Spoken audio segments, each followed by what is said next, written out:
Hey guys, welcome back to Sparkman Homestead. My name is Krista, and today we have a super busy day. I have been procrastinating on a lot of canning projects. I have a huge 25 pound bag of carrots that I need to get canned up because we only have 2 cans left. And I also really need to get that green enchilada sauce started. I have been very much procrastinating on doing that project. It requires a lot of work to get those Anaheim peppers and banana peppers peeled because I have to roast them, and then trying to peel them and not have like a complete mush consistency is very difficult. So I've been procrastinating that, but today is the day. I need to get it done because otherwise those Anaheim peppers are not going to be good very much longer. So I have that to do, and plus I would like to get a batch of yogurt going in my Instapot. I have made it once before and it turned out good. I have 2 tablespoons reserved from a yogurt that I had purchased at the grocery store, and it said that it had a lot of, what was the word? Has a lot of probiotics in it. From what I have read when making yogurt, you need to make sure that it has like live probiotics in it. So this one I used before, it's good. So I am gonna get that started actually before I start the canning projects, because that is going to take a long time to make. So I want to get that started. One thing the recipe suggests to do, let me just move my coffee out of the way here, is to clean the Instapot, like the actual pot, because it can carry like smells attached to it. So I'm just putting a little vinegar in it, and I'm just gonna kind of swoosh it around. I am gonna actually take my washcloth here, and I'm just gonna try to get, because I made chicken in this last night, so I want to make sure that there's no smell kind of in it, or any like little bits that I would see. I want to make sure that that's all off here. I did purchase a special sealing ring just to make yogurt with. These things are like a rubber and they absorb smells. And I make tacos a lot in my Instapot. So my ring that came with the pot, definitely, it's like brown. It's not brown, but this is the ring. This is the ring. Oops. Ring that came with it. So you can kind of, I don't know if you can see on camera, but you can see the difference. It does have a barbecue taco smell to it. And I don't want barbecue taco yogurt. So this is what we're going to be using. So it's a brand new ring.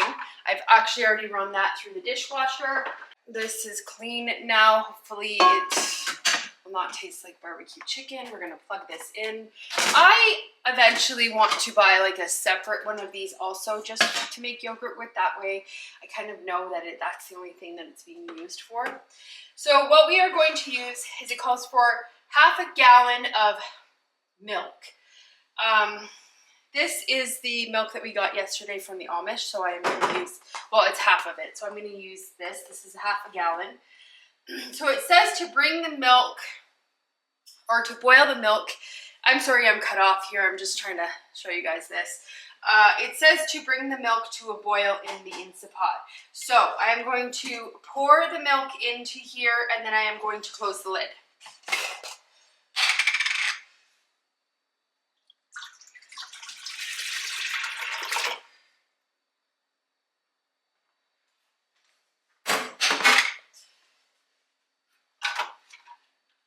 Just gonna get the seal on here first. It says it doesn't matter if the venting is in open or closed for this process. So lid is on. Now we are going to press the yogurt button, and it says that press adjust so that the digital reads boiling, or boil, or high. So we have a readout of boil. So it says after this, some Instapot models need you to press the start button, and eventually this is going to bring the milk up to 180 degrees. It usually takes about 30 minutes, it says. So we're just gonna leave this. When it is done, it is going to beep and it is going to read out YOGT. So we will wait for that. Well, I have learned that you don't boil anahime peppers, you roast them to get the skins off. And plus I want that roasted flavor in my sauce anyways. So I am now roasting them after trying to peel them from boiling them, and it did not work. I've never made this recipe before. This is my first attempt at making it.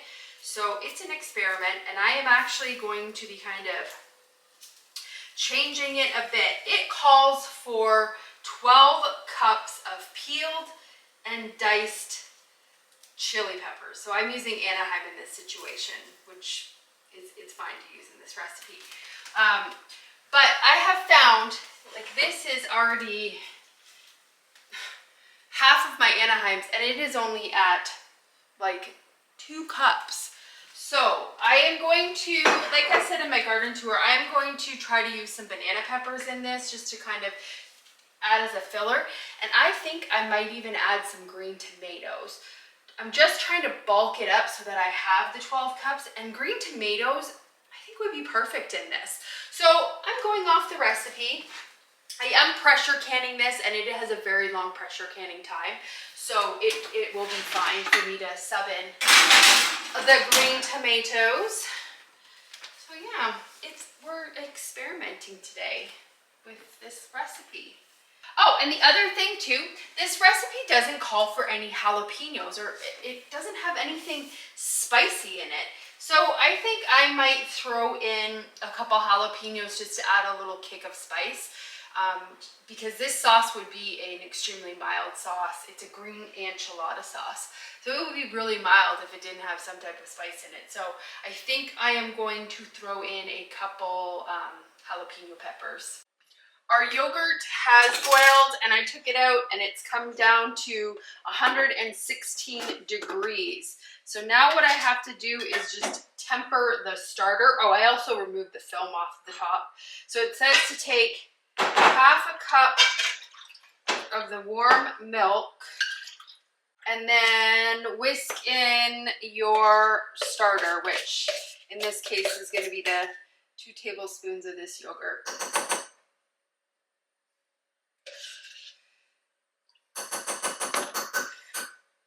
To whisk this together, and then pour into this insert.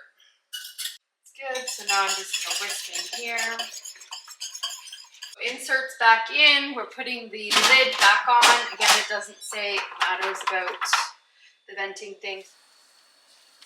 Just peeling the chilies. Putting the peelings in the compost bin. This is the huge bag of carrots that I have to get peeled and chopped up.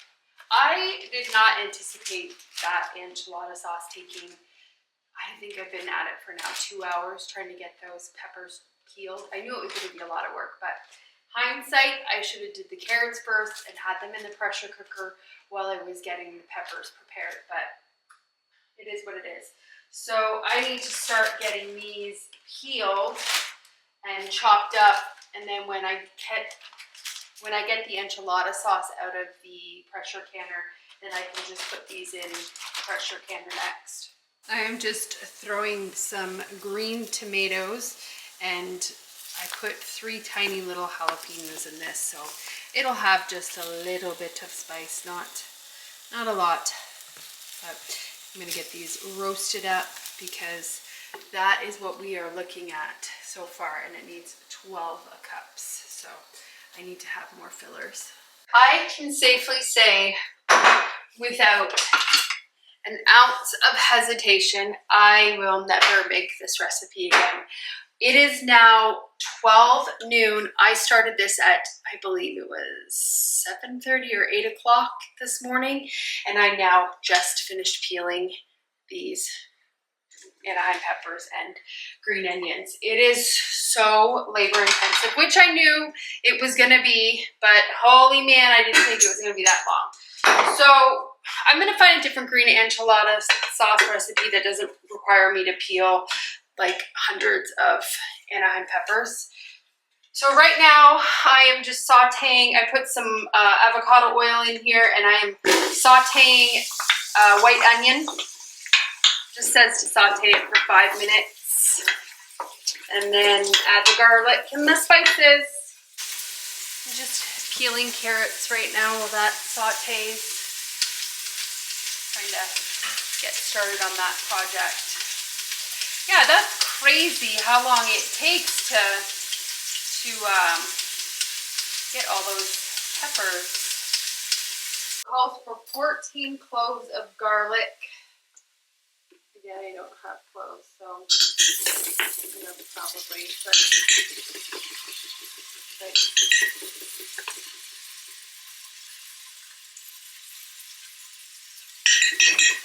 4 of those in there. And it says to add the spices also. So I need 1 tablespoon of onion powder,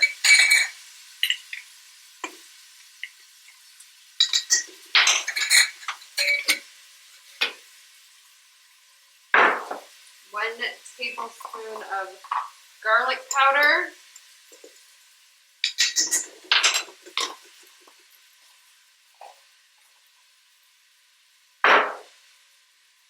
I need 1 tablespoon of cumin,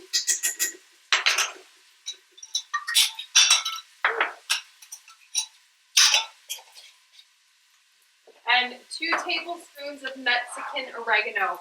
I do not have Mexican oregano, but I did a little bit of research, and apparently Mexican oregano just has more of a licoricey taste than the standard oregano. So I'm gonna add like 1.5 tablespoons regular oregano, and then I'm going to add a little bit of tarragon, because tarragon has a little bit of a licoricey taste to it. So I'm hoping that if I mix the 2 of them, it will kind of get the Mexican oregano taste.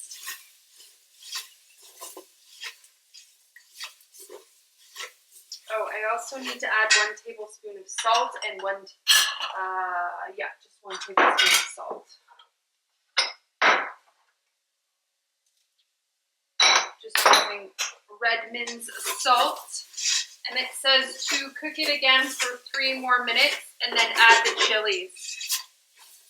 Now it says to add the chilies and 2 quarts of liquid. So the liquid it calls for is either chicken, where is it here?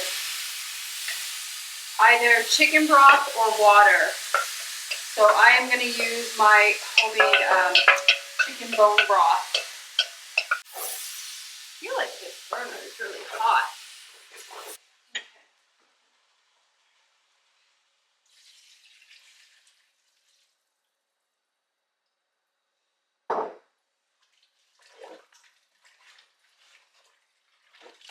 I don't have as many chilies in here as the recipe calls for, and the recipe calls for a total of 4.5 quarts of liquid. I am not going to use 4.5 quarts because I think that'll be too watered down. So right now it says to add 2 quarts of liquid in here, so I'm going to go with 1.5.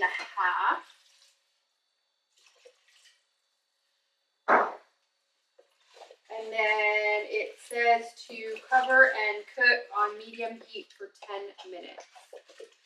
So we will let it do its thing for 10 minutes.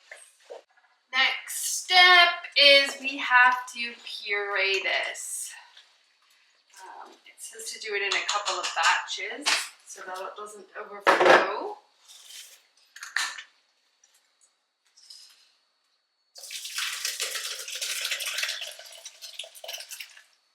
Also says to add the other part of the liquid when you are doing this. So add it.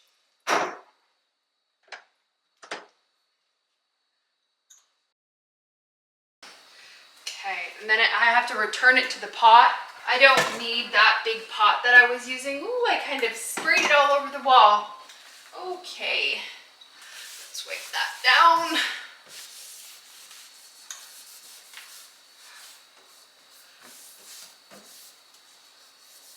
Oh, probably got underneath here too. Okay, so we're gonna put this back in here. I am very hesitant to use all of that liquid because it looks very, I mean it's a sauce, but that is super liquidy. Like I like my enchilada sauce to be a little thicker than that. I'm not adding any more liquid to this. Now it says, pour it back into the pan and bring to a boil over medium to high heat and then simmer for 10 minutes. Okay. I did a taste test on this and it is missing something. I am going to put more cumin in this and I am going to put probably a lot more salt in this because it is just not, it doesn't taste very good in my opinion, so I think it needs a lot more salt.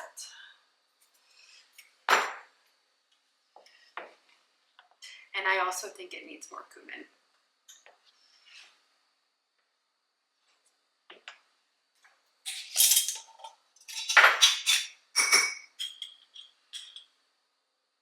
Now, this could be because I'm not using the Mexican oregano.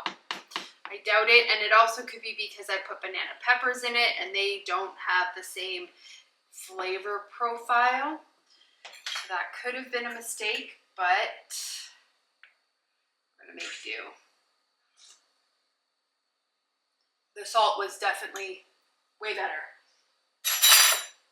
But you still get that like banana pepper taste in there.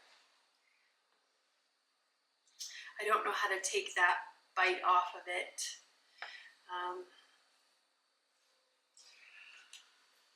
Let me look in here. Maybe adding a little bit more onion. I'm just going to add some granulated onion to it. I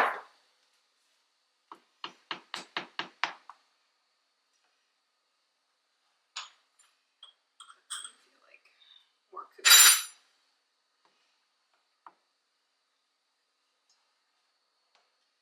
So it's all an experiment now. We'll see. I don't know what else.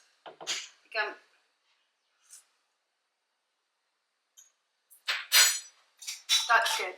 The cumin definitely, that recipe does not have nearly enough cumin. I'm trying to think, when I eat like an enchilada, what is like, other than cumin, like it's, I can't think of what other flavor profile I like. There's no spice to it either. I put those jalapenos in there and it did nothing to it. So that's disappointing that there's not even a tiny little inch of spice, but that's okay. We'll just put that tomatillo hot sauce on it and it will be yummy. Okay, so I'm gonna let this go for, what does it say? It says 10 minutes. I have my jars already hot and I need to leave 1 inch of head space. So it is boiling pretty good. So we're gonna start the timer. 10 minutes. I'm actually gonna turn down the heat because I don't wanna mess. We have to pressure can this for 65 minutes. Woo! Be in here for a long time. I also, while I'm pressure canning this, I'm just going to do the carrots and get that going so that when that's done and come down from pressure, I can just put the carrots right into there. Get stuff done. Feels good taking stuff off my list. And it also feels really good to get those Anaheim peppers out of that fridge. I hate growing stuff and then having it go to waste because I don't have time to deal with it. So it makes me feel good when I get these projects done. I've got my hot, very hot jars here. Get these canned up. It says 1 inch head space. See how it's super runny? It did thicken up a little bit boiling it, so it's fine.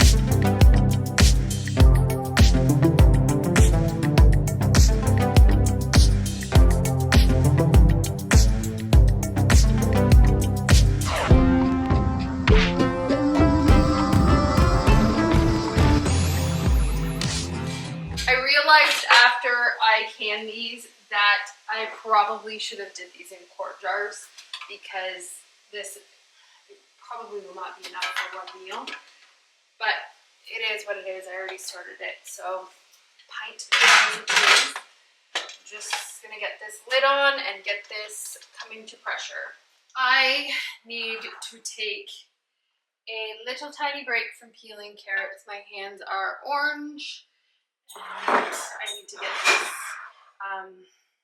kombucha ready. So I just have some blueberries here. I'm just going to put some blueberries in these bottles and then top it off with my kombucha and then seal it for a couple of days on the counter.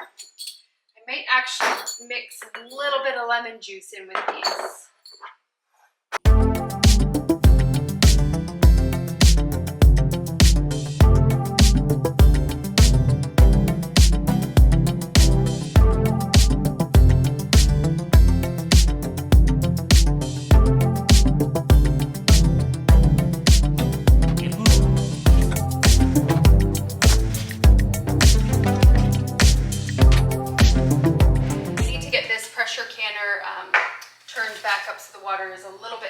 To match the temperature of the jars.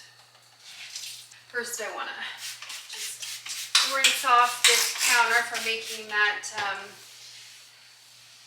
kombucha. You know, it's days like these where you're really taking all your day just to can 2 things. You really appreciate having them in your pantry. Like, you really appreciate the convenience of them because you put in all of this hard work to be able to have that nutritious food in a matter of a minute or a couple minutes. I love it. It is definitely hard work, but I love it. Look at this fun carrot. I love organic carrots. They always are fun looking. Just finishing chopping up the carrots. I want to get them all chopped up so that I can assess how many jars I need, and if I don't have enough jars or if enough jars don't fit in there, then I can always just put them in the fridge in some water and then just can them as that next batch comes out. But you know, I absolutely love summer. It is my favorite time of the year. But I'm really looking forward to baking. I don't bake a lot in the summer because it's just too hot, but with the change of season, I'm looking forward to kind of shifting gears from canning to starting to bake more. So, yay.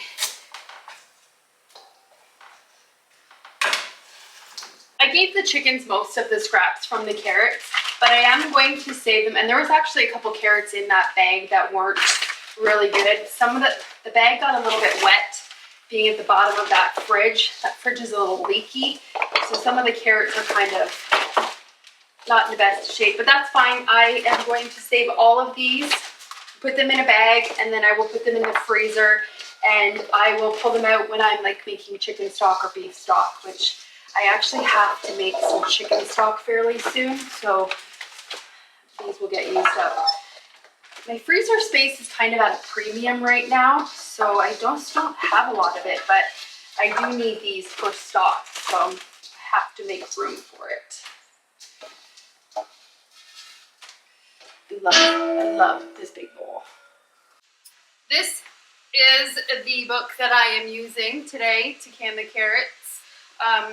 It says we need to leave 1 inch headspace. I am raw packing them, so these are very, very hot jars. I am finishing boiling this water, so I just have to take the carrots and pack them into here and leave 1 inch headspace. Then I don't put salt in my stuff either because I like to salt it when it comes out. So that's all I have to do.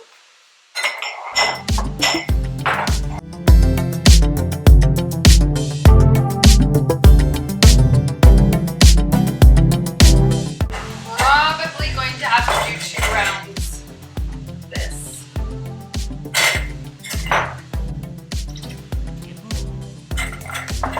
If I have to do 2 rounds, the next round that I'm going to do will be in quart-sized jars and not pint.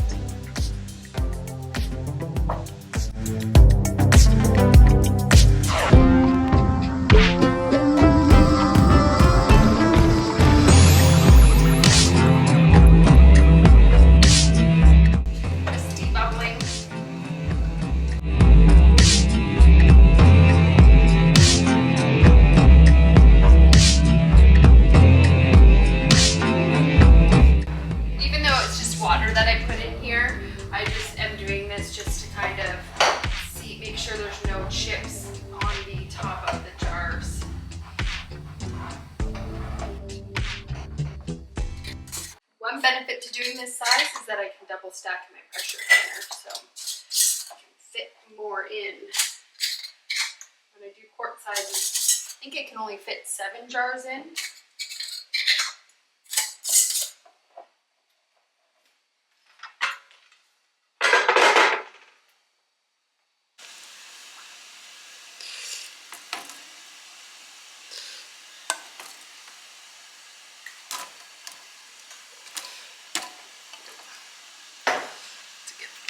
So we've got that pressure canner full of pint-sized jars. I am just going to bring it up to pressure, and then once it gets up to pressure, vent and then start the timer. And I have all of these carrots left. So my plan with these ones, I'm actually just gonna leave them on the counter because I don't want them to get too cold in the fridge. And then I'm gonna be putting them into hot jars, and that's too much different temperatures. So I'm gonna leave them on the counter. They're submerged in water, so they're fine. The next ones I am going to do in quart-sized jars, but I think what I'm gonna do is there's a fly in here right now, and it's driving me nuts. I'm gonna see how many quart jars I need, so I'm just gonna measure these out into the quart jars, and that way I can only heat up the amount of jars that I need while I'm waiting for that to come to pressure.